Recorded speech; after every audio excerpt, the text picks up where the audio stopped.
우리가 신앙생활 할 때에 우리 영이 참 무디다라는 것을 하면서 생각해 봅니다.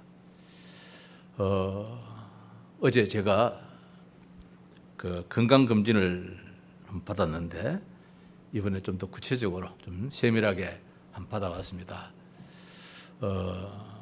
그 건강검진 티켓이 하나 생겨서 그걸 가져가니까 이거 그냥 하면 한 130, 40만 원 하는 이 건강검진인데 이 티켓이 있으면은 한 30여만 원 이렇게 하면은 됩니다 하길래 한번 받아봤습니다. 뭐 여러 가지를 합니다. 근데 지난 수요일입니까 화요일입니까?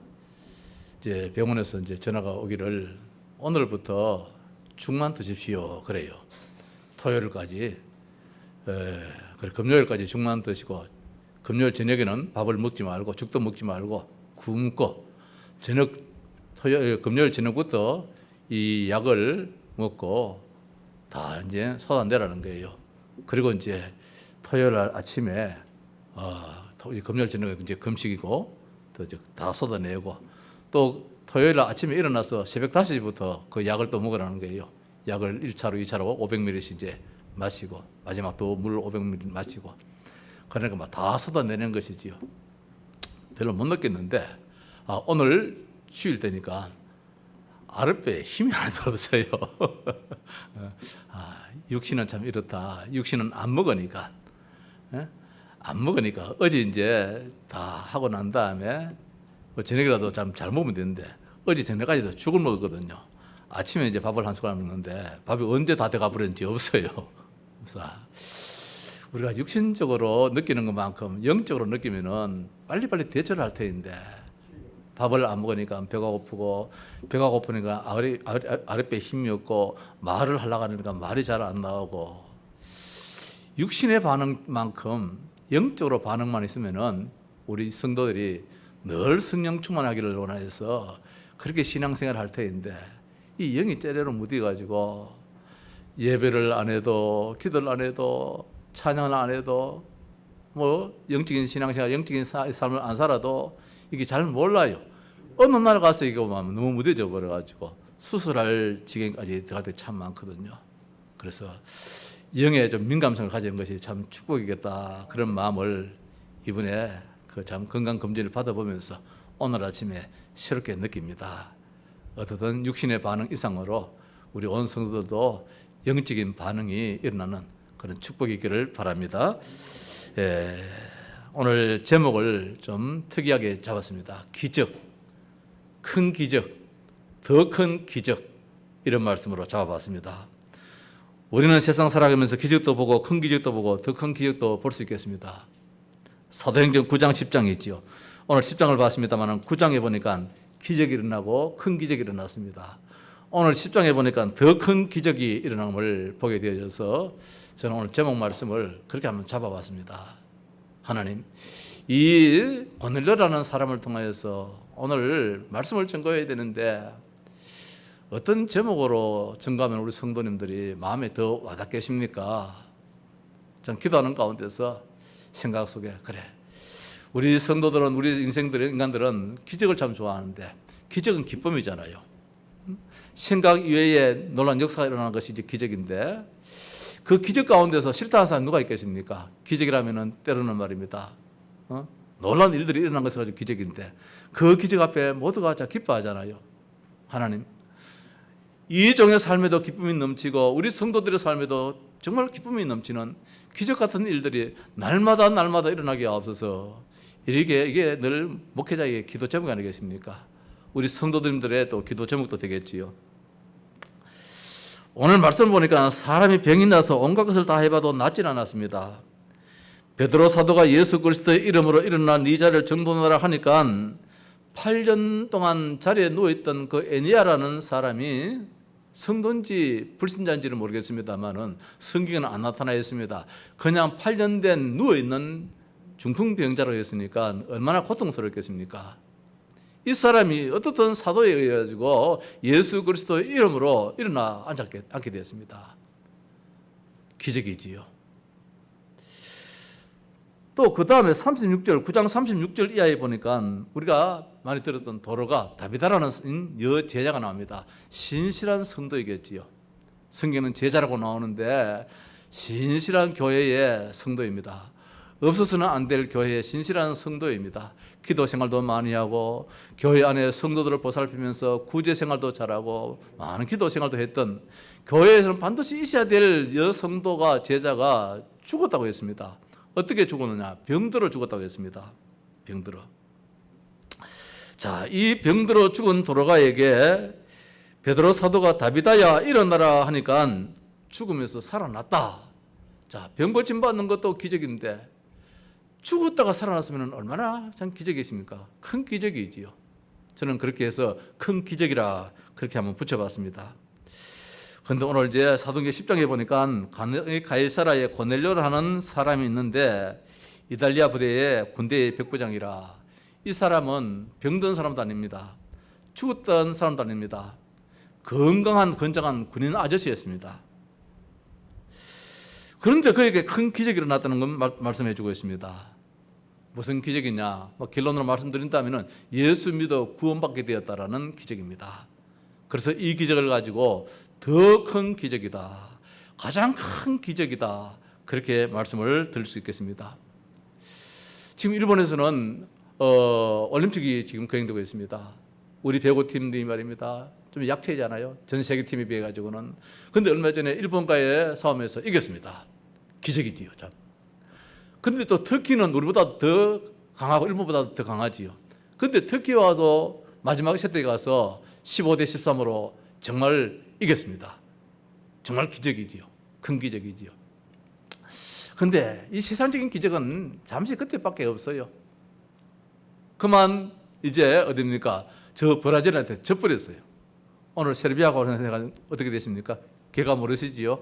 지금 이제 하고 있는 중인지 모르겠는데 어떻게 되는지 모르겠습니다만은 세상에서는 말입니다. 기적이 일어났다가 또 기적이 또 안 일어나니까 또 실망하고 이 기쁨이 솟았다가 또 뭐 내렸다가 이게 세상적인 것입니다. 지금 가운데서 만약에 금메달을 따는 선수가 기적 같은 일이 일어나잖아요. 기적 같은 일이.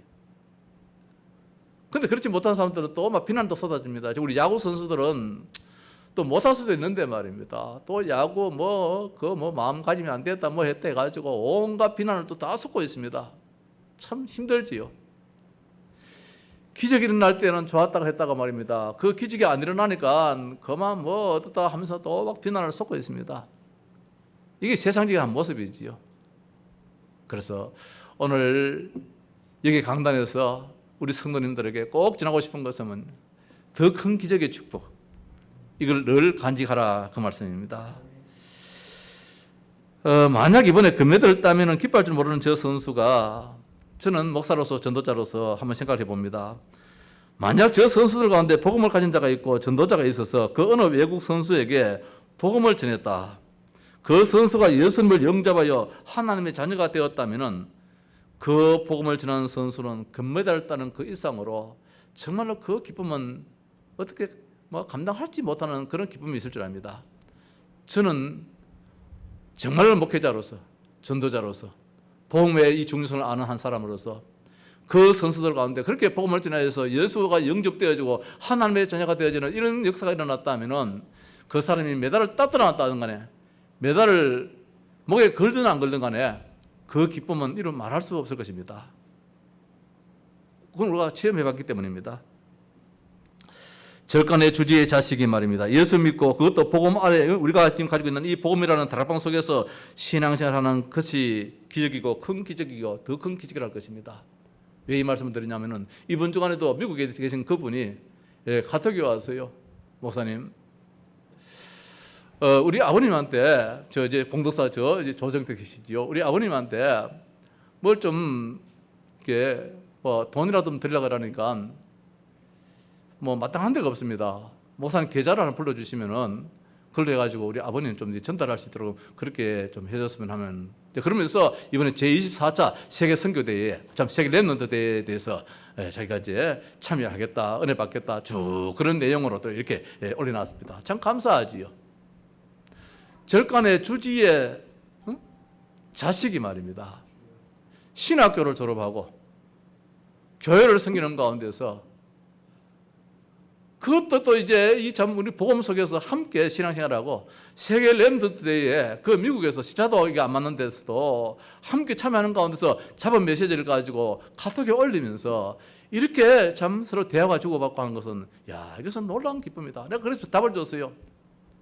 아직 목회를 하지 않기 때문에 그냥 교회를 섬기는 입장에서 그 이제 부인 집사님 말고 집사님이라 그렇게 부르는데 집사님 참 감사합니다. 한국에 있는 제가 정말 힘이 됩니다. 집사님이 미국에서 복음적인 말 한마디 하는 데 있어 가지고 한국에 있는 늘 복음을 가까이 접할 수 있는 나지만은 정말 힘이 됩니다. 많은 메시지를 받는 것도 힘이 되지만은 성도 한 분이 복음 속에서 복음에서 삶을 사는 것을 볼 때에 얼마나 감사한지 말입니다. 힘이 됩니다라고 답을 하나 줬댔습니다. 기적이요, 큰 기적이요, 더 큰 기적이라고 하겠습니다. 우리가 지난 주일에는 60여 년간 불교인으로 사시다가 불교 여신도 회장까지 맡으신 불교인으로 살았던 우리 윤말순 권사님이 하나님의 부르심을 받았습니다. 권사님이 17년 전에 우리 하양동서교회에 처음 등록을 하셨지요. 저 밭에 있을 적에 처음 등록을 하셔서 예수를 믿고 하나님의 자녀가 되었습니다. 물론 따님이 먼저 예수를 믿고 교회 전도사님으로서 이렇게 섬겼다가 이제 어머님이 늦게서 자녀들을 통해서 복음받게 되어지고 이제 우리 교회를 이제 출석하게 되어져서 우리 교회의 명예 권사님으로 계시다가 갑작스러운 하나님 부르심 받고 어쩔 수 없이 어쩔 수 없이 이렇게 좀 말이 좀 핑계 되겠습니다만은 자녀분이 우리 교회에 출석을 했다면은 제가 그렇게 이야기했을 거예요. 집사님 아니면 어떻게 4일장 하십시오. 4일장 하십시오. 지금 날짜로서는 3일장을 하게 됐는데 자녀분들 우리 교회에 출석했다든지 불신자라고 했으면은 4일장 하십시오라고 했을 때인데 다 멀리 다 외지에다가 있고 뚝뚝 해서 그러면은 주일 예배에 지장 없다면은 주일 오후라도 장례를 하지요 해서 그렇게 했습니다만은 우리 성도님들은 가능하면은 주일은 피하시면 좋겠다. 이번에는 특별한 경우로 목사가 그렇게 허락을 했습니다만은 우리 교회 예배에 지장이 없기 때문에 좀 사실 지장이 있었지요. 예배 좀 급했잖아요. 그 시간을 맞추려니까. 그래서 같은 권사님인데 어느 교회를 보니까 4일장을 하시더라고요. 월요일날 장례식을 하시더라고요. 그 장례식에 보니까 그걸 일부를 떠나서라도 어떻든 우리가 이 신앙에 무엇이 좀 덕스럽겠는가라고 이제 생각을 해볼 때에 우리 교회 성도였다면은 4일장을 하라 했겠는데 다 외지에서 사시는 분들이라서 이해를 하고 그렇게 했습니다만은 어떻든 우리 집사님이 지옥 갈 사람이 말입니다. 천국 백성 되어서 하나님 나라의 안식을 누리게 됨이 얼마나 더 큰 기적입니까? 이런 기적이 어디 있겠습니까? 만약에 17년 전에 하나님을 알지 못하고 믿지 못하고 불교인으로 그렇게 세상을 떠났다면은 지금 어떻게 되겠습니까? 지옥의 불구덩이에서 얼마나 고통을 당하겠습니까? 기적 중에 기적이요, 더 큰 기적이라 할 수 있겠지요. 서론에서 여러 가지 말씀을 하십시다. 지난주 인터넷 신문을 보니까 8월 2일자에 99세 된 목사님이 카나다에서 하나님의 부르심을 받았다. 이런 내용의 기사가 실렸습니다. 일반적인 목사님이 아니고 그럴 만한 이유가 있겠다 싶었습니다. 그래서 제가 조금 메모를 해놔봤는데 대학 교수로 지내시다가 60세에 목사님이 되셔서요. 늦게서 이제 목회자가 되어서 조금 목회를 하시다가 이제 은퇴하셔서 원로 목사님으로 계신 분이신데 그 이름은 우리 찬송가에 많이 나와요. 찬송가의 가사를 많이 작곡하신 분이에요. 박재훈 씨라고. 우리 찬송 보면 구두에 박재훈 이런 이름들이 나올 겁니다. 그 중에 한 분이에요. 우리 한국의 음악사에서 없어서는 안 되는 참 귀한 인물들인데 그분이 작곡한 노래를 들으면 이분이구나 우리가 이해를 하게 될 것입니다. 우리가 잘 알다시피 펄펄 눈이 옵니다. 이제 이게 동료가 있잖아요. 이 동료를 작곡하신 분이 이 박재훈 씨예요. 우리가 많이 불렀던 시냇물은 절절절절 고기들은 왔다 갔다 우리 애들이 많이 불렀던 이 동료지요. 이 동료도 이 박재훈 씨가 작곡한 것이에요. 송이 눈꽃송이 하얀 꽃송이입니까? 이 동료도 이 박재훈 씨가 작곡을 했어요. 엄마 이리 와. 이 동료도 이분이 작곡을 했어요. 산골짜기 다람쥐 아기 다람쥐, 이 곡도 이 박재훈 씨가 작곡을 했어요. 많은 작곡을 했어요. 한 100여의 곡의 이 동료를 작곡하신 분이에요. 찬송가도 많이 작곡했어요. 지금까지 지내온 것, 이 찬송가도 이분이 작곡을 했어요. 우리는 그냥 지나갔지만 말입니다. 제가 일부러 메모를 해봤어요. 찬송가에도 눈을 들어 산을 보라 도움 어디서 오느냐, 이 천지지은 이 여호와, 이 찬송가 나오잖아요. 이 찬송가도 이 박재훈 이 목사님이 작곡을 했었어요. 이렇게 훌륭하신 분이 우리나라에 없었다면은, 이 나라에 없었다면은 우리 아이들의 정서가 어떻게 되었겠는가? 제가 지금 많이 다 불렀던 그 곡이잖아요. 여러분 어린이 성경학교를 하면 말입니다. 시냇물은 졸졸졸, 이거는 안 빠져요. 벽은사 그렇지요? 주일학교는 안 다니봤나? 참 많이 불렀던 동료거든요. 자, 이 목사님이 하나님의 부르심을 받았어요. 제가 이름을 들어서는 몰랐는데 이분의 작곡했던 이 노래를 가사를 보니까 그렇구나. 그래서 내가 계속해서 메모를 해봤댔어요. 강원도에서 태어날 때는 불신 가정에서 태어났습니다. 구남매의 막내 저 끝에서 두 번째가 태어났는데, 출생했는데 너무너무 가난하고 말입니다. 참 뭐 배움도 없을 수 있는 그런 가정에 태어났어요. 다행히도 누나가 예수를 믿고 배아여고에 다니면서 이 가정에 복음을 전하게 되었어요. 아버지 어머니가 예수님을 믿고 자녀들이 다 예수를 믿고, 그런 가운데서 그 형님이 박재봉 목사님이라고 유명한 부흥 강사예요. 하니까 기억이 나더라고요. 그래서 남자 형제 4명이 다 목사가 되었어요. 그리고 해서 그 형제가 다 신앙생활 잘하다가 이분이 이제 학교를 다니지 못했어요. 너무너무 가난하니까 3년 동안 학교를 다니지 않고 아버지 농사일을 도우다가 도저히 공부를 하고 싶어서 못 견뎌서 저 평양에서 목회하는 형님한테 편지를 써, 형님 나 공부하고 싶습니다. 이렇게 해서 평양에 가서 여한학교라는 그 학교에 입학을 하게 되어서 정말 이제 음악가로 승려하게 되어졌어요. 그래서 우리나라에 없어서는 안 될 귀한 분이 되었지요.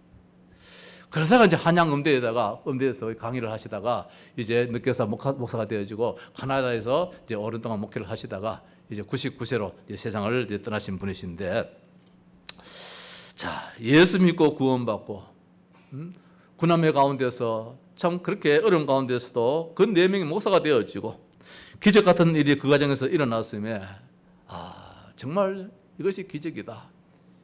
이것이 참 큰 기적이다. 이것이 더 큰 기적이다. 그 한 사람의 영향으로 우리나라의 어린 아이들의 정서가 잡혀지고 말입니다. 오늘 우리 대한민국이라는 나라가 이만큼 세계사에 이렇게 일어날 수 있는 큰 밑거름이 되었다. 참 큰 기적이다.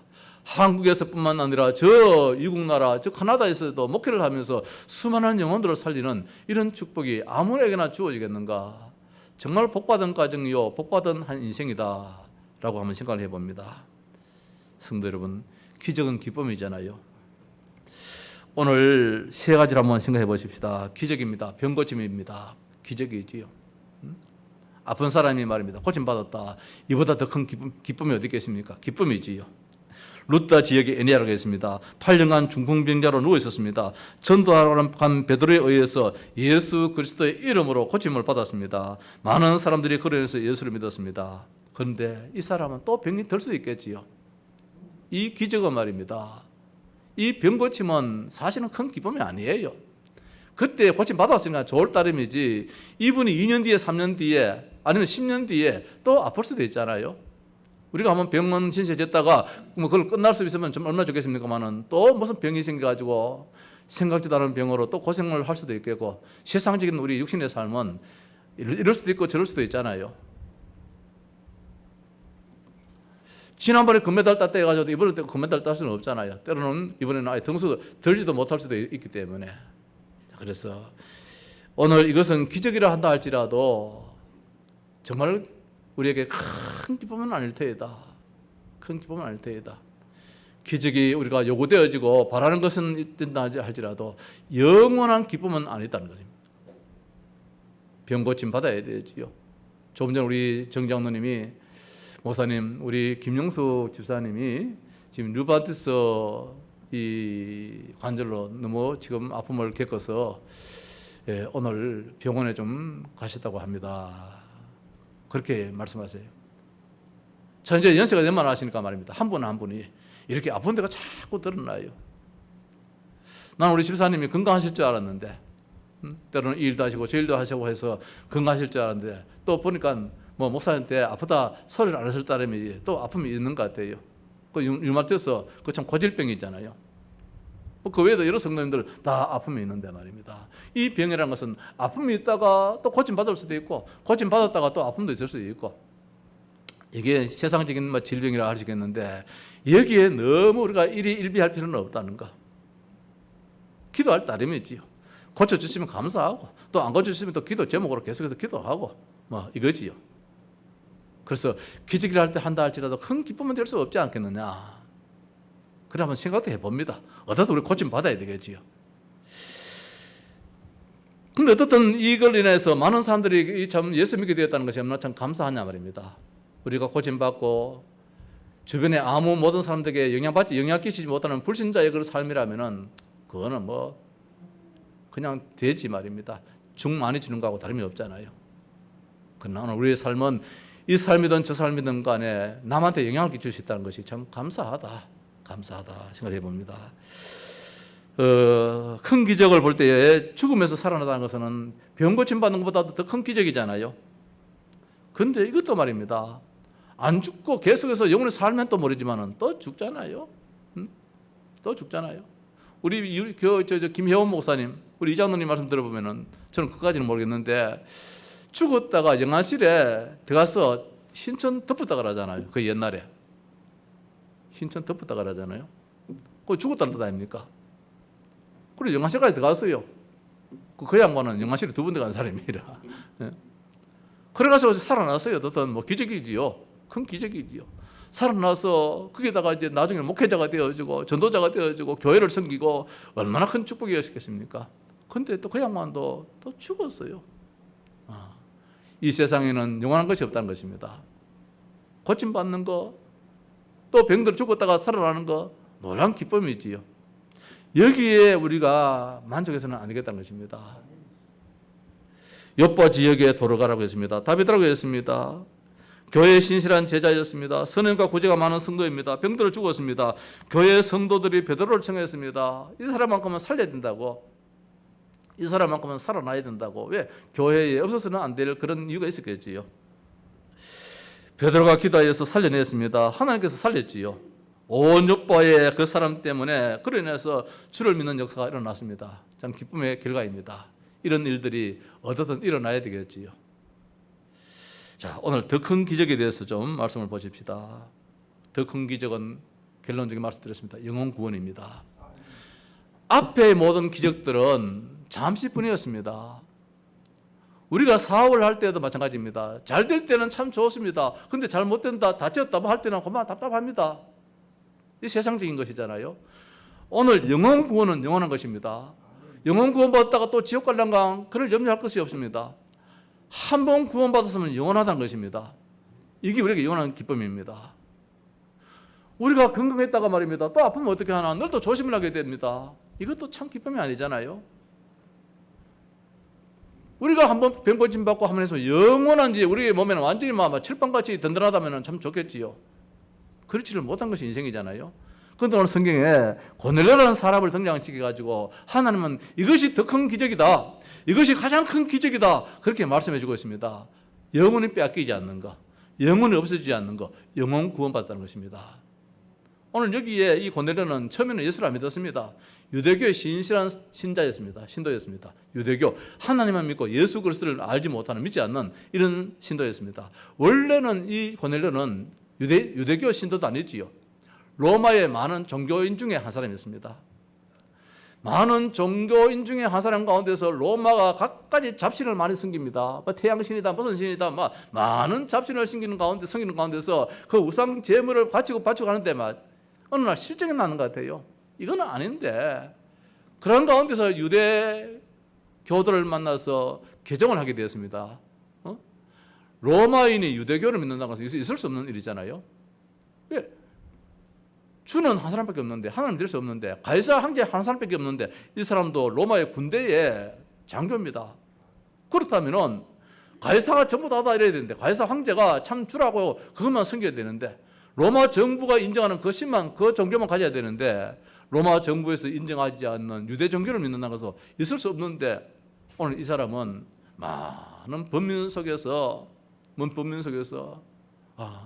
이게 아니다. 이런 가운데서 유대 종교 하나님을 섬기는 그런 사람이 되었단 말씀입니다. 이 고넬료 이름 뜻은 엄숙하다, 정숙하다라는 그런 뜻을 가지고 있습니다. 아마 그런 것 같아요. 성경 말씀 보니까 경건하다 했습니다.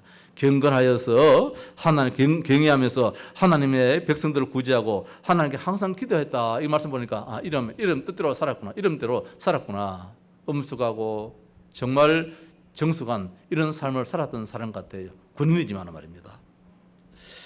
가이사라에 살고 있다고 했습니다. 가이사라에 고넬료였습니다. 이 가이사라는 대단한 도시입니다. 저 예루살렘에서 한 4km 정도 떨어져 있는 곳인데, 옆바에서는 한 17km 떨어진 곳인데 항구 도시입니다. 로마의 관저가 있는, 총독의 관저가 있는, 로마가 예루살렘 이스라엘을 실질적인 통치하는 이 통치권에 있는 그 지역이에요. 관저가 있고 많은 로마의 군인들이 일가의 군단이 와 있는 그런 지역이에요. 한 군단이라면 6천 명의 병사가 있는 그런 지역이겠지요. 오늘 그 가운데서 이제 100명의 이 중대를 거느리고 있는 이 백부장이 오늘 이제 예수를 믿게 되기 전에 이런 이제 말씀이 나옵니다만은, 고넬료라는 이름의 뜻을 엄숙하다, 정숙하다 이렇게 보여지는데, 어떻게 해서 고넬료라는 이름을 지었겠는가? 역사학자들은 그렇게 이야기합니다. 주전 100년 전에, 100년경에, 예수님 오시기 전에 100년경에 코넬리우스라는 사람이 노예 1만 명을 해방을 시켰다 그래요. 이 시대에. 주전 100년경에 코넬리우스라는 사람이 노예 1만 명을 노예에서 해방시켰다는 거예요. 그래서 그 해방시킨 코넬리우스, 이제 고넬료지요.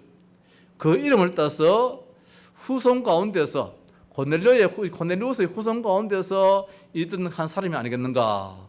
이 고넬료가 그렇게 보는 사람도 있고, 어떤 사람들은 해방받은 노예 후손 가운데서 너무너무 고넬리우스를 존경하다 이제 그 후손들 가운데 이름을 고넬료라 이름을 지었지 않겠는가, 이렇게도 말하는 사람이 있는데, 이러든 저러든 간에 이 고넬료라는 그 이름이 그런 의미를 가지고 있습니다. 로마에서든 아니면 노예 백성이든 간에 존경했던 그분의 이름을 따서 이분이 성공한 사람이에요. 그것도 일반 부대가 아니고 이탈리아 부대라는 특수 부대, 로마 황제의 직할 부대의 부대원의 부대의 중대장으로서 이렇게 이제 신앙생활을 잘했다, 이렇게 보여주고 있습니다. 경건하여서 하나님을 경외하면서 백성을 구제하고 하나님께 항상 기도하는 자를 했습니다. 그 기도가 하나님께 상달되어서 하나님이 기억하신 바가 되어져서 욥바에 사는 베드로를 청해라고 이제 환상 중에 이야기를 하지요. 이때 욥바에 베드로가 있었잖아요. 다비다를 살려주고 난 다음에 오랫동안 여러 날 했으니까 여러 날이 몇 날이 된지 모르겠지만 오랫동안 이 욥바의 피장 시몬의 집에 베드로가 머물게 되었습니다. 기도하고 있었던 가운데서 오늘 하나님은, 오늘 주의 사자가 이 고넬료에게 나타나서 이 베드로를 청해라는 것입니다. 베드로가 욥바에 산다는 것이에요. 이 가이사랴에서 한 17km, 한 40~50li 떨어져 있는 저 곳에 있기 때문에 베드로를 특별히 청하여다가 복음을 받으라, 이렇게 말씀해 주고 있습니다. 하나님 특별한 은혜지요.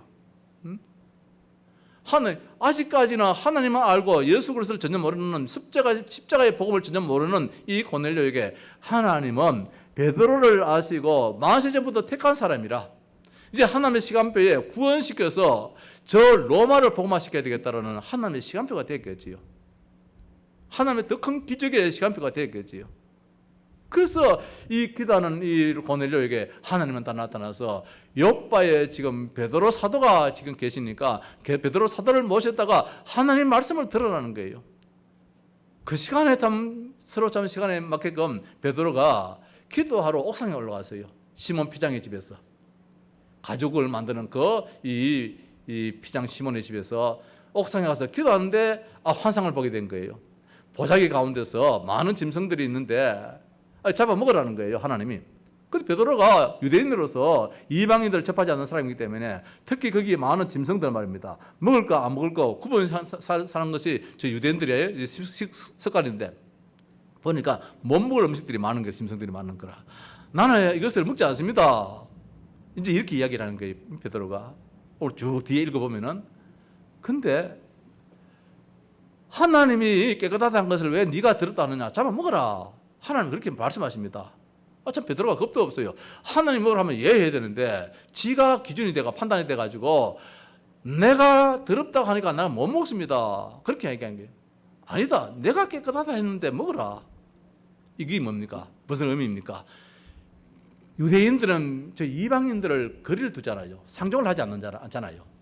하나님은 이방인 저 고넬료를 구원시킴에 있어서 오늘 이 비유적으로 이것을 환상으로 보여주는 거예요. 너희들이 관계하지 않고 상관치 않는 저 이방인, 네가 지금 더럽다고 하는 이 짐승과 같은 그 이방인들을 이제는 만나라는 거예요. 그럼에도 불구하고 베드로는 깨닫지 못하니까 못 먹겠습니다 이러는 거예요. 3번이나 주님이 말씀합니다. 먹어라. 이런 가운데서 이제 네 집에 고넬료가 보내는 사람이 찾아올 테니까 만나라 했습니다. 마침 이제 고넬료가 사람을 보내서 베드로를 청하기 위해서 종 둘을 보내고 경건한 밑에 부하를 보내게 됩니다. 그래서 대문을 두드리는 거예요. 대문을. 그 시간에 이제 베드로가 그 환상을 보는 그 시간이거든요. 그래서 베드로가 이제 깨닫고 난 다음에 그분들을 청하여다가 이야기를 듣고 이제 고넬료 집에 가서 복음을 전하는 이런 말씀이 오늘 이 말씀이라 말씀입니다. 기적이요, 큰 기적이요, 더 큰 기적의 역사가 일어났습니다. 이방인들이 복음받는 거. 그래서 오늘 사도행전 이 말씀이 얼마나 중요하냐 말입니다. 사도행전 10장이 얼마나 중요하냐. 사도행전 1장에서 28장까지가 구성되어 있습니다. 오늘 누가는 10장 말씀을 1절에서 48절의 긴 말씀을 지금 읽고 있습니다. 한 장 전체를 이방인 고넬료에 대해서 말씀을 주고 있습니다. 그럼 이유가 있다는 말씀입니다. 얼마나 중요한 말씀이냐. 그래서 많은 신학자들은 사도행전 10장이 사도행전에서 가장 중요한 말씀이다. 그렇게 이야기를 하고 있습니다. 아니, 성경 전체에서 사도행전 10장이 가장 중요한 말씀이라고 이야기하고 있습니다. 우리들도 거기에 아멘 해야 될 것입니다. 저도 아멘이 되어집니다. 왜? 땅 끝까지 이르러 내 증인이 되리라. 예수님께서 복음의 말씀을 전가함에 있어서 땅 끝까지 로마 복음화까지 이방인들까지 복음화되는 것이 하나님의 뜻이에요. 요사리가 237 이야기하고 있습니다. 5천 종족을 이야기하고 있습니다. 이게 하나님의 뜻이에요. 이 눈만 뜨면은 최고의 축복되는 자예요. 이 눈을 뜬 자에게 하나님 무슨 축복을 주시냐? 보좌의 축복을 주시는 거예요. 보좌의 축복을. 오늘 베드로는 보좌의 축복을 받지를 못하는 거예요. 그 눈이 안 떼어지는 거예요. 237 눈이 안 떼어지는 거예요. 오직 유대인 말입니다. 이게 되어지는 거예요. 이래서는 하나님의 축복에 따르지 못한다는 것입니다. 그래서 사도행전 10장이 이방인 복음입니다. 전도요 선교라는 것입니다. 그래서 나중에 사도 바울이 로마를 중심해서 복음이 전거되어지는 이 놀라운 선교 사역을 하고 있습니다만 그 먼저 이미 하나님은 가이사라의 고넬료라는 사람을 먼저 파송시켜가지고 여기서 하나님을 아는 유대 교도로서 살다가 여기서 베드로를 만나서 예수 그리스도를 영접하여 하나님의 자녀가 되어지는 이 속에서 이제 로마로 다시 귀국한 가운데서 뭘 했겠습니까? 로마 복음화에 계속 쓰임 받았지 않았겠습니까? 그래서 로마가 복음화되는 바울의 큰 사역도 있지만은 그 전에 이 고넬료의 엄청난 역할이 있다는 것입니다. 그래서 사도행전 10장은 그래서 중요한 거예요. 그래서 큰 기적의 말씀이 여기 나오는 거예요. 그래서 성경에서 제일 중요한 장이라는 거예요. 한 장 한 장이 참 중요합니다. 한 장 한 장 중요한데 오늘 누가는 한 장 전체에다가 이방인 고넬료 백부장을 다 기록을 다 해버렸어요. 그 내용들을. 얼마나 중요한 내용이나 말입니다.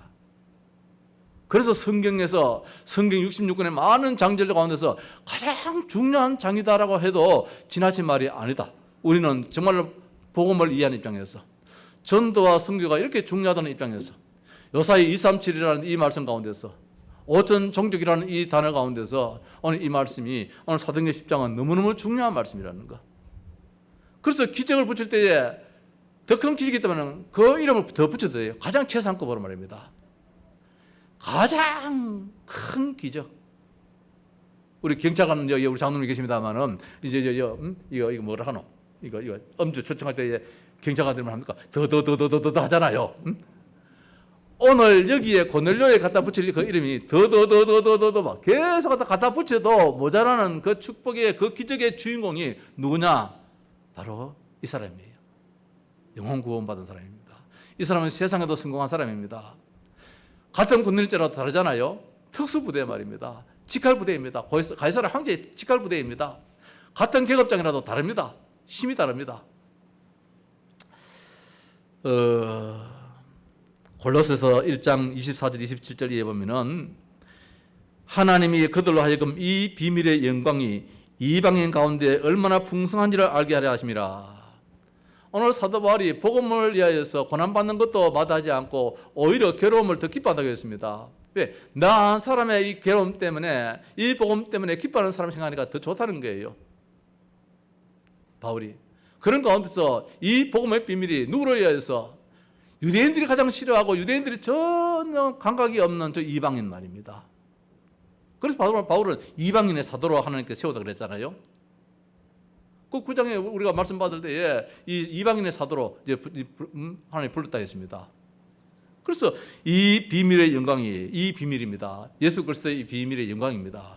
이것이 이방인 가운데 얼마나 풍성한지를 알게 하라 하심이라. 이방인 복음하지요. 오늘 고넬료한 사람 때문에 그가 거느리는 모든 군인들이 예수를 믿어 구원받게 될 것이고, 또 주변에 많은 사람들이 예수를 믿어 구원받게 될 것이고, 마침내 이제 325년입니까? 로마가 완전히 복음화되어지는 이런 놀라운 역사가 일어나는 것이, 이것이 참 큰 기적이다, 더 큰 기적이다 이야기를 할 수 있을 것입니다. 사방으로 우겨쌈을 당한다 할지라도 그 고난 가운데서 기뻐할 수 있었던 것은 다른 신자들이 그 괴로움을 유익을 얻었기 때문입니다. 바울이. 자, 그런 가운데서 이방인이 교회의 일원으로 채워진다는 것은 유대 사회에서는 있을 수 없는 일입니다.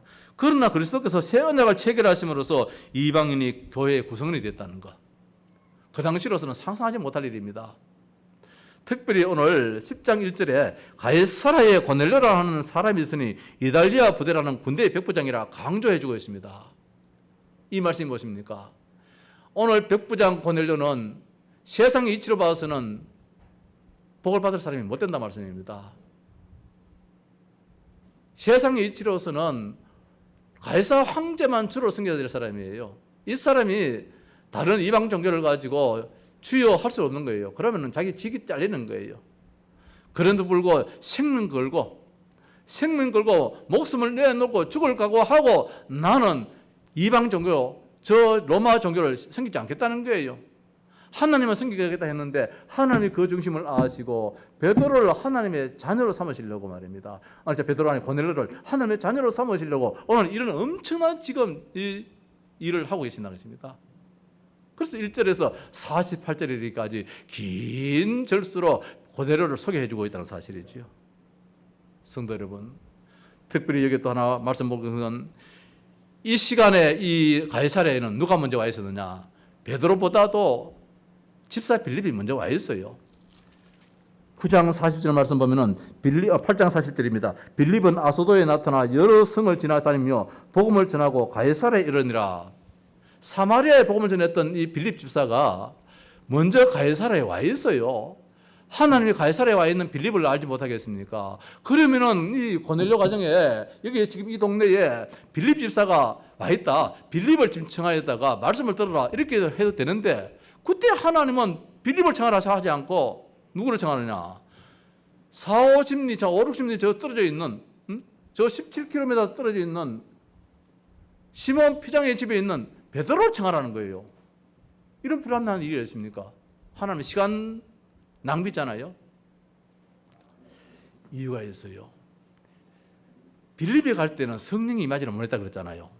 사마리아에 복음을 전할 때에 복음을 전하고 예수 믿게 되어서는 그런 회개의 역사는 일어났지만은 성령의 역사가 일어나지 않았습니다. 그런데 예루살렘 교회가 사마리아에도 복음이 전파되었다니까 그걸 확인자 베드로를 보냅니다. 사도들을 보냅니다. 그래서 베드로가 복음을 전할 때에 안수할 때에 성령이 임했어요. 빌립이 전하면 왜 복음이 성령이 아닙니까? 교회의 질서를 위해서요. 이때만 초창기 초대교회이기 때문에 교회의 질서를 위하여서 중구난방으로 말입니다. 말하면은 전부 다 내가 어른이다 할 수 있잖아요. 물론 빌립 지서가 그렇지는 않겠지만 말입니다. 교회의 질서를 위해서 사도 중심으로 교회를 이끌어가서 교회를 안정시키고 질서를 잡게 해가지고 하나님은 성령의 임함도 평신도 빌립을 통해서 얼마든지 할 수 있었지만은 하나는 그것도 자제시키더라 그랬습니다. 자제시키고 일부러 저 40~50리 떨어져 있는 베드로를 일부러 청했어요. 그래서 복음 전하는 데에 어떤 일이 났습니까? 44절입니다. 10장에 베드로가 이 말을 할 때에 성령이 말씀 듣는 모든 사람에게 내려오시니 그렇잖아요. 베드로가 말씀을 전하니까 성령이 임했다는 말씀입니다.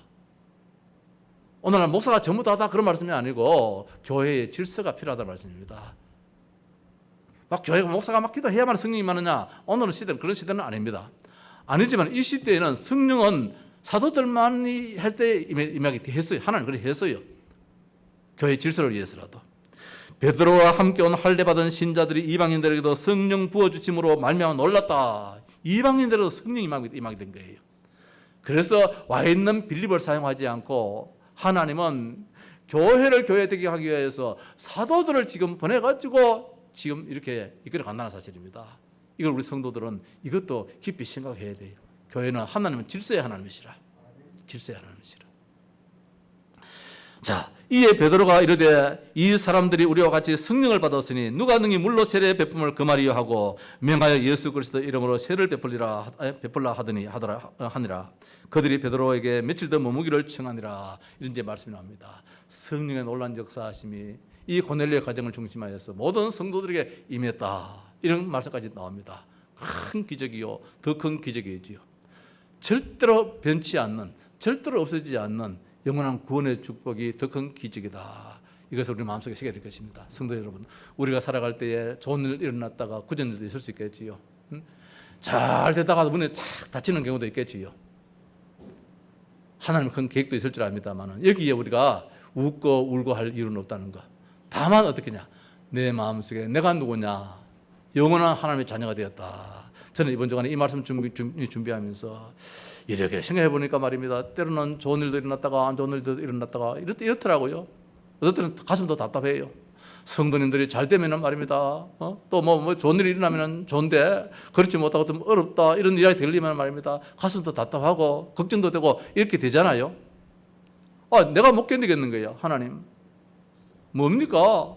이런 것 같아서 이 말씀이 깊이 생각하더라고요. 맞아. 영혼 구원은 안 바뀌어. 영혼 구원은 영원한 존재야. 계속 끝까지 이어지는 것이야. 시작부터 끝까지 이건 변치 않고 굴곡도 없어. 떨어짐도 없어. 영혼이 잘된 같이 범사가 잘되고 강건하기를 내가 강구하노라. 그래. 여기에 답을 가지고 있다면 하나님 반드시 승리한다는 거. 성공하게 해주신다는 거. 혹시 우리 가운데라도 현실 속에서 어려움이 있다면 거기에 굴하지 않고 내가 지금 어느 위치에 있느냐, 더 큰 기적의 축복을 받은 사람이 그 기적, 큰 기적, 그거는 아무것도 아니야. 더 큰 기적 받은 사람인데 하나님 반드시 나를 통해서 더 큰 이런 놀라운 역사를 계속해서 이렇게 나갈 것이다. 지금 237 5천 종족에 복음하는 기적 중의 기적입니다. 이번에 3만여 명의 이 참 우리 렘넌트들이 함께 말씀 받는 것은 기적 중의 기적입니다. 있을 수 없는 이 시대에 이 참 일들입니다. 복음 선파에 우리 온 성도들이 함께 참여한다는 것이 얼마나 큰 기적입니까? 하나님은 더 큰 기적을 우리에게 허락하시려고 우리 주변에 많은 다민족을 허락하셨습니다. 많은 다민족. 우리 지역에도 말입니다. 공단도 있고 많은 학교도 있고 많은 다민족들이 있어요. 과거에는 별로 관심이 없었어요. 그러나 237이라는 말씀 가지고 5천 종족이라는 말씀 가지고 이 다민족을 바라볼 때에 고넬료의 가정을 생각해 볼 수 있다는 말씀입니다. 더 큰 기적을 하나님 우리에게 허락하시는 시간표구나. 이번 한 주간 동안도 우리 주변에 있는 다민족을 예사를 보지 말고 큰 기적의 역사를 일으키는 하나님의 시간표다. 나한테 축복의 시간표다. 이렇게 생각하면서 기도하면서 인도받고 응답받는 한 주간 되시기를 바랍니다.